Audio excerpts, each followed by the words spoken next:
Hey, everybody. Thank you for joining us for another episode of the Rising Tide Leadership Podcast. We have a great show in store for you today. So whether you are listening to this podcast or you are watching us on YouTube, we encourage you to download the show notes and follow along if you can. My name is Amber Jordan, and I am here with Dr. Michael David Morales, a.k.a. Mo. Mo, how's it going today? Hey, how you doing, Amber? It's good to see you. Let's talk about some leadership. All right. Well, we titled this episode, Leaders Engage Conflict. And we don't have to look any further than any sports movie ever made to talk about leaders engaging conflict. But there's one that just rises to the top of my mind, which is Remember the Titans with Denzel Washington. Yes. And it's a great movie, right? And so if you have not seen this movie out there, you want to add this to your weekend to-do list because it's excellent. And it really captures this idea because, you know, it's a high school football movie that, you know, is really all about, they're just kind of riddled with conflict, and it's fueled by racial tension. And so there's just so much that they're dealing with. But Coach Boone, who's played by Denzel, he doesn't do what so many of us are tempted to do when we experience conflict, which is kind of look away or try to figure out how can we be successful in spite of this conflict. He really faces it head on. And, you know, he's dealing with the conflicts within the team members. He's dealing with conflicts with parents, with his own coaching staff. I mean, there's just so much going on, but he gets right in the middle of it and addresses it. And, you know, because of his example, then we have this amazing scene between two of the players, Gary and Julius, and they're having a heart to heart, and it's pretty intense because they're saying exactly what they think about each other and what they expect from each other. But then Julius says to Gary, who happens to be the captain of the team, he says this incredible line. He basically says, hey, if you want things to change, you're going to have to model that change. And he says this, attitude reflects leadership. And so, Mo, we're going to talk about that today. And so why don't you tell us, you know, I know you have 3 actions that leaders need to take to engage conflict. So why don't you tell us what is the first things leaders need to do? Sure. And I love Remember the Titans. In fact, as a athletic coach for pretty much most of my adult life, I just love it. I mean, there are so many things in that movie, so many lessons, and it's just such a fun movie. And I love Denzel Washington and such a great cast of actors. So again, if you haven't seen that, you've got to go see it. And I actually watch that at least once a year. And it's usually during, you know, kind of the middle of my season because there's so much conflict going on around us all the time. And it doesn't matter whether you are coaching really little kids or older young people, as I do, or if you have a team and you are at a business and you're called to coach people or lead them or mentor them or whatever, you're going to run into conflict. And so the way that your team deals with conflict is going to be the way that you model that. And I love how you say that, Amber. It's modeled from the captain or whoever's kind of supposed to be in charge. And so the first point for today is this: leaders meet conflict head on. Leaders, are you meeting conflict head on? Let's be real. If you've ever been in any type of relationship, whether it be business or personal or whatever, you are going to run into conflict. That's just how things go. And so the question is, how do you keep those relationships intact and continue to get better through each of those conflicts? Conflict hurts, right? I mean, just the word itself just makes you think, oh my gosh, conflict, right? It hurts feelings, it hurts commitments, it hurts trust. It leaves stuff within whatever relationship you have unfulfilled. And none of us wants to be unfulfilled. We talk about that all the time. In fact, Sigmund Freud was all about that, said, you know, people just want to be fulfilled. And so we talk a lot about in our company with our clients about expectations. That's a word that the people that I coach with hear a lot, right, Amber? I mean, you know that. You hear the word expectations. And in fact, one of the first exercises that I take people through as I start to work with them is to help them understand expectations and responsibility. It doesn't matter what level you're at, everybody in your organization, your family, whatever, whether it's, again, business or personal, there are specific expectations and responsibilities. But to narrow it down for the sake of what we're talking about today, which is leadership, we want to focus on what leaders do to understand conflicts and what goes on within those conflicts. And in turn, they act accordingly based on the information that they have. So my first question today for all of our leaders is this: in any of the relationships that you have today out there, leaders, as you're driving or sitting there taking notes or following on or whatever, pick one, anyone, and think about whether or not you have clarified expectations within that specific relationship. If you have a boss, do you know what his or her expectations of you are? If you are the boss, think about all the people who report to you, whether it's one person or 100 people. Do they have a clear understanding of the expectations that you have for them? Because conflict always arises out of lack of expectations being met. That's what it is. If we were meeting expectations, everything would be good. It'd be hunky-dory, as my great-grandmother used to say a lot. And you really have to get that nailed down. If you can't pinpoint those expectations, you're not going to be able to set yourself up or those who rely on you for success. How do you go about getting those expectations nailed down, especially when you are in, which I think most of us are in sort of a middle management sort of situation where, yes, we may have people that we are leading that we need to clarify the expectations for. But I think we've all experienced a situation where we have asked those that are above us, hey, what are the expectations? Am I meeting them? Am I not meeting them? Can you help me understand what they are? Can you clarify those? And sometimes we get left with sort of vague or ambiguous answers. And so how does somebody take what they're being given as possibly vague and turn that into or creating clear expectations for those they lead? Is that even possible? It is. And you're not always going to have all the answers, right? And you have to work with what you're given. But as the leader, it's important for you to clarify expectations on your end to the best of your ability to help your people understand your expectations for them. So yeah, you have to understand that. But really, I talk to people about having the right mindset. And there's a book called The Road Less Traveled. And I think it's M. Scott Peck. I always kind of mess that up. M. Scott Peck, The Road Less Traveled. It talks about having the right mindset. Do you have the right mindset out there, leaders, for your people? Which brings us actually to meeting conflict head on. I would say that the first nugget for today would be that if you wanted to take away and start using is this: always give the other person the benefit of the doubt, because expectations and responsibilities, they do get muddled, just like you were mentioning, Amber. And that's definitely your first job as a leader when you have conflict with somebody. And I'm not even talking about just people who report to you. If you consider yourself a leader, then it doesn't just apply to those people that are in your direct purview. It's all of your relationships, because like you mentioned before, Amber, we are always modeling these things as leaders. That's the character of a leader. And so to meet to conflict head on, leaders never jump to negative conclusions. Leaders, make sure you never jump to the negative conclusion, because that brings out the worst in people. But instead, you need to look for the best. It's your job. Again, you're not supposed to be Pollyanna. I say that all the time, but you are supposed to look for the best. If you have trouble remembering that, just remember Richard from the great 1999 movie Office Space, who had the idea for that jump to conclusions, Matt. And everybody thought it was just such a horrible idea, but you laugh at it because some of the conclusions are good and some are bad. And there's negatives and positives, but we should always try to jump to positive conclusions, because leaders, your job is always to look for the positive in this situation. Not necessarily saying it's going to be positive, but you have to look for it. And so when meeting conflict head on, do it quickly.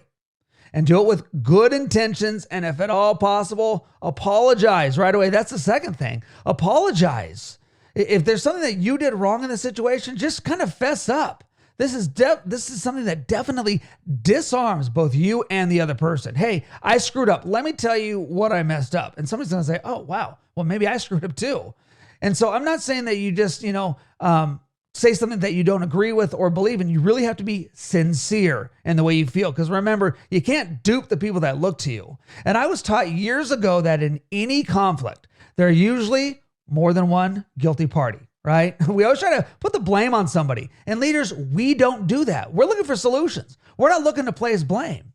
But if you think that way, you need to initiate within that conflict, whatever you've done wrong, fess up, and then move forward. Instead of continually screwing things up and making everything worse, just kind of get past that. And if I could just drive this point home, it would be to say this. If you're not sure whether or not you're in some kind of conflict, think of it this way.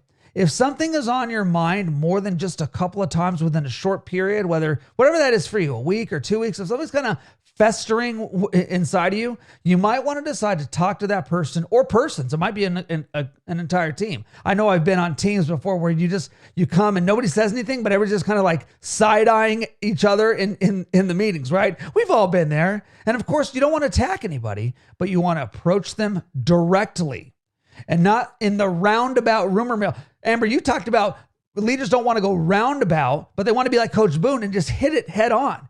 He could have been roundabout and just kind of kept the peace. But instead he said, no, I'm going to make this a little uncomfortable, but it's going to make everybody better in the end. And when you watch the movie, it's awesome, right? So be the brave person in the situation. Put it out there and get moving in the right path quickly to reconciliation, if at all possible. Yeah. And I mean, reconciliation really is the key word, because you don't want to hit things head on just because you're trying to be right or prove your point, because we always talk about leadership is about relationship. And so the goal to meeting conflict head on is to reconcile. And I think sometimes we make the excuse that, hey, I can't control that person. I don't know if they're going to want to fix things.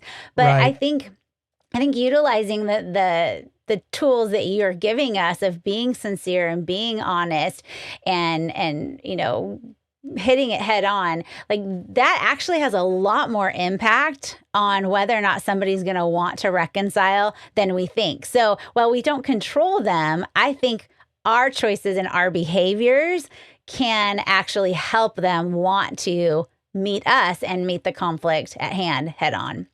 So Mo, what is the second point that we need to know today that leaders can do to engage conflict?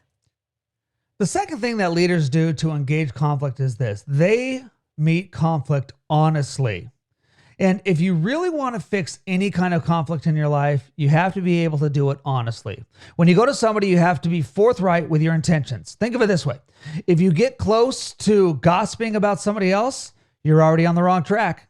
And I know a lot of us don't want to hear that. This is the worst possible thing that you can do in a situation if you have conflict. I know what you're thinking, but I don't have to talk to some people to make sure that I'm on the right track. Well, yes and no. I'm not saying that you can't have people that you confide in. I mean, come on. I'm the guy who always talks about needing to have the close set of people that you call your inner circle. Yes, those are the people that help you, but you've got to do it correctly.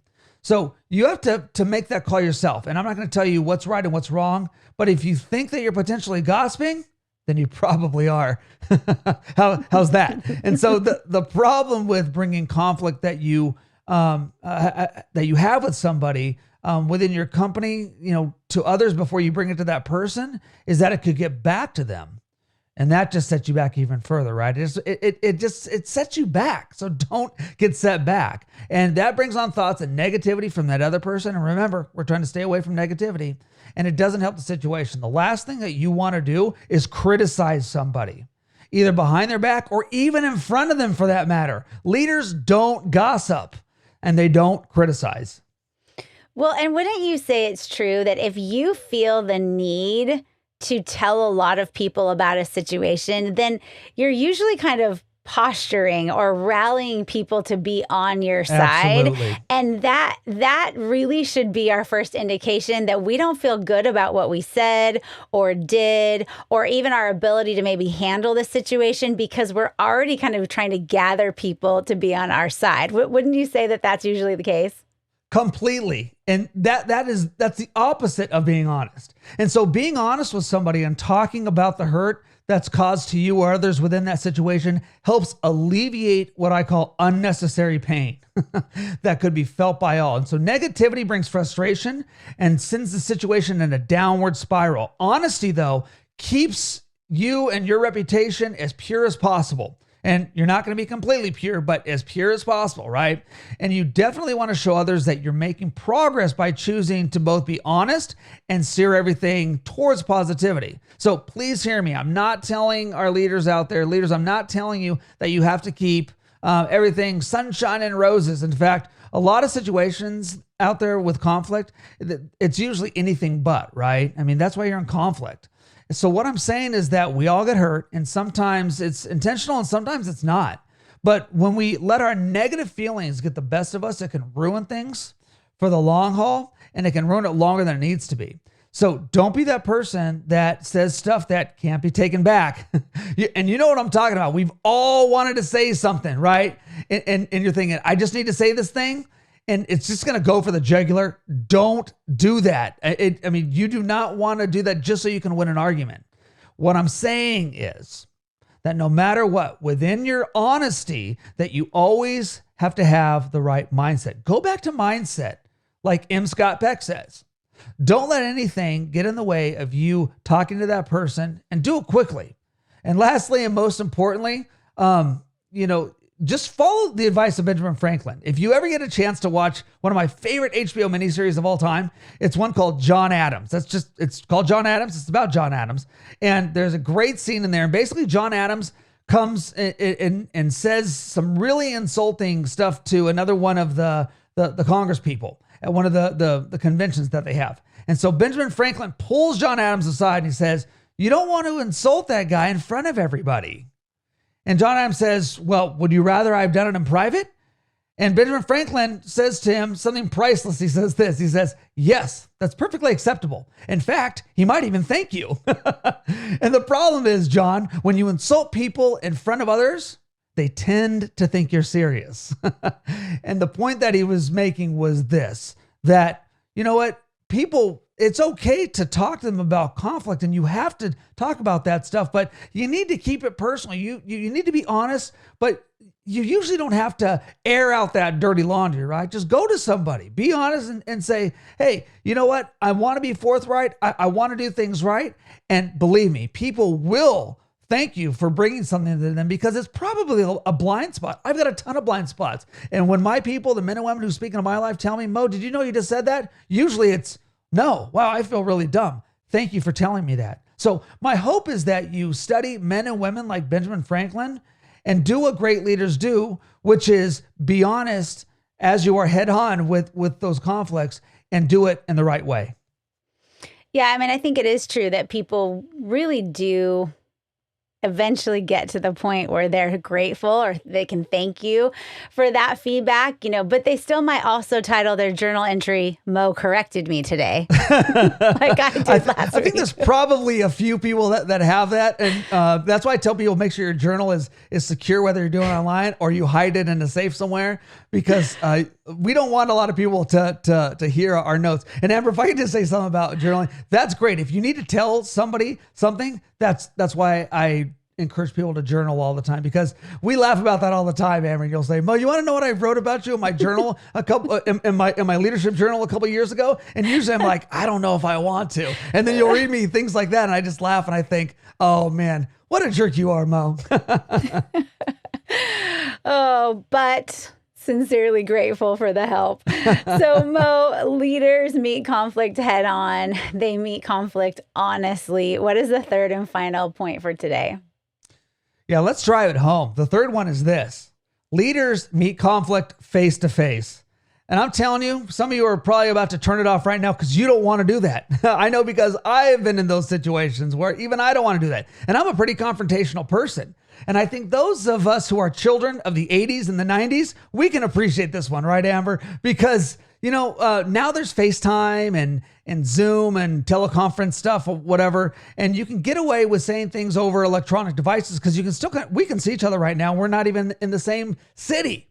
But there was a day when there wasn't any of that, right? For our young leaders out there, we didn't have cell phones. We didn't even have pagers. And some of the young, what's a pager? Yeah, we didn't have any of those. It doesn't matter.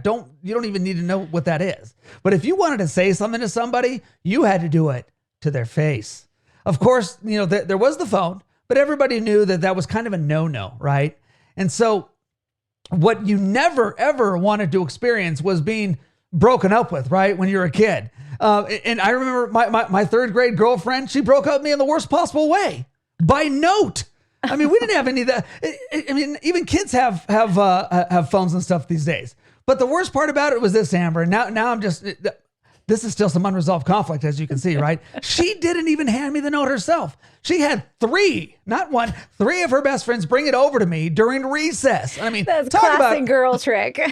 Oh man, Amber, this is horrible. I mean, talk about hurting a guy's pride, right? I mean, that just went for the job, and I'm still scarred today, right? But enough about me and my scars from my childhood. Here's my point. Give people the courtesy of meeting with them face to face. In the business world, it's no different than a third grade relationship, right?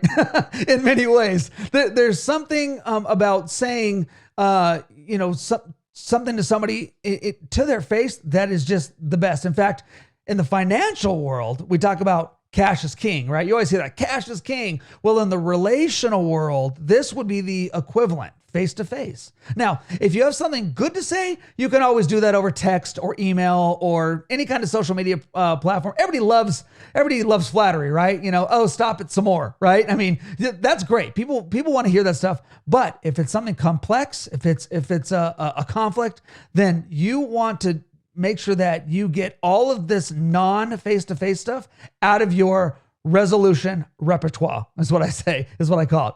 Throw all that stuff away, go with cash every time, which is the face-to-face option. Now, this goes for big conflicts and it goes for little conflicts alike.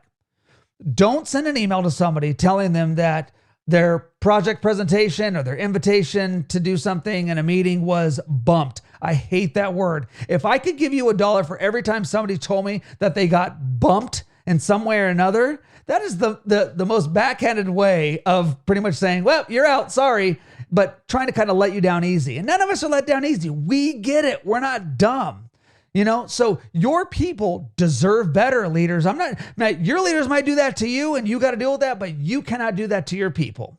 And so here's what's worse. When you write so many emails like that or text messages or whatever, it's out there. As soon as you send it, it's there. And in fact, we know that there are a lot of people who have written stuff that they kind of really want to take back. And so I remember Mark Twain one time wrote a really scathing letter to an editor who said something really mean to him in the local paper. And he said it was scathing. And he sent it out and he never heard anything again, but he felt content. But you know what happened? His wife never let that go out. She went out to the mailbox and took it out. It was good enough for him to just get it out. But that would be, again, the equivalent of go to your journal, say all the mean things that you have to say. In fact, Abraham Lincoln is notorious. When he passed away and they went through his stuff, he wrote a lot of letters that he himself specifically didn't send out. He just needed to get some things off his chest. That's fine. But do not hit send. Don't do it. If you've ever gotten communication from somebody like that, I mean, don't you just keep reading it over and over? At first you're like, okay, yeah, whatever. And then what do? You go back and you read it and, well, what did she mean? Why did he say that? Well, maybe then you're reading into it. And so you're trying to figure out what the heck just happened, and then it ends up bringing on questions like, well, does this person even like me? What did I do wrong? Maybe I'm not good at anything. And so it can only go bad. And that, Amber, is the worst.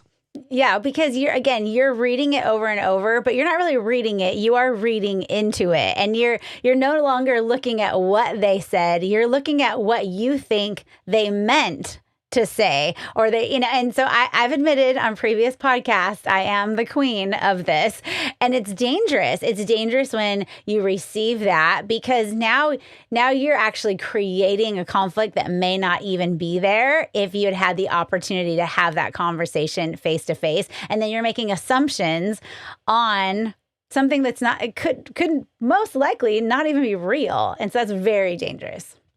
Yeah. And for those of our leaders out there that kind of want to push back on what I'm saying with the excuse that, I'm a non-confrontational person, this one's for you.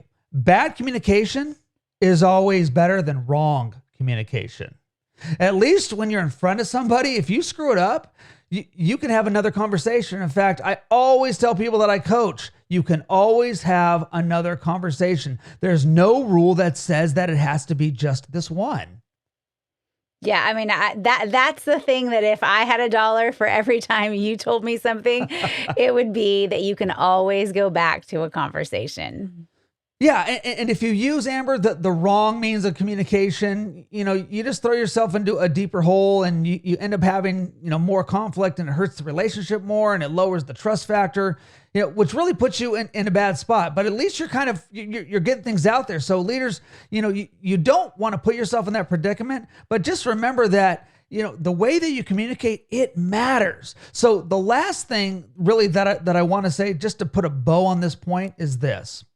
Whenever something is positive, although, face-to-face is always better because we like to get praise, right? And we love to be loved, and that's always something that we want to do. There are several means of communications that we can use.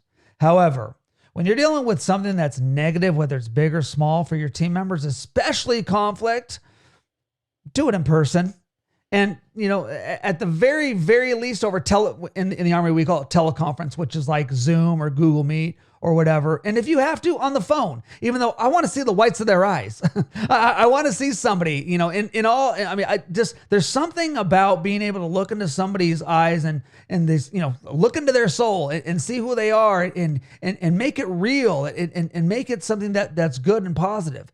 Never try to resolve conflict using formats that are what I call non-interactive. If you have to set up a meeting, send an email, but keep it positive. You want to get in front of whoever that person is who you have to deal with through the conflict. And remember, the bigger the conflict, the closer you need to be to somebody. So people are probably thinking, Mo, that means I'd be nose to nose with a lot of people in my life. Yes, because you need to figure out a solution to move forward and make the relationship with that person stronger. Conflict, you always have the potential to come out on the other side with believe it or not, with a stronger relationship. So do it face to face, and you'll always be glad that you did. Yeah, well, I think we can chalk that up not only to great leadership advice, but that is great friendship advice. That's probably some good marriage counseling right there.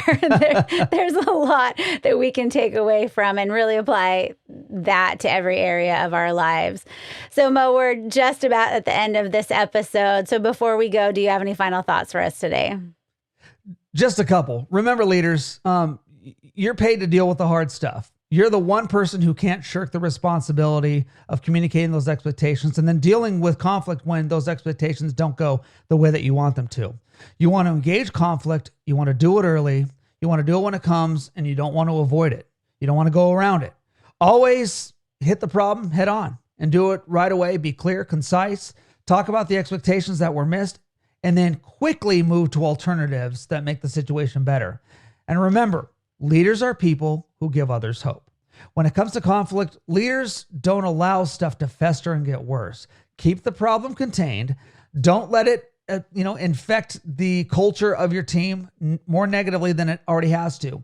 You always want to keep the reputations of your people and the company in mind, and you always want to make everybody better for having gone through that conflict with you. And lastly, remember that the biggest problems always give the biggest opportunity for growth, both for you and the people that look to you within that conflict. And it'll make your team better as a whole. And believe me, you can do it. Well, that brings us to the end of this episode. Thank you, everybody, for joining us again, and we look forward to seeing you next time.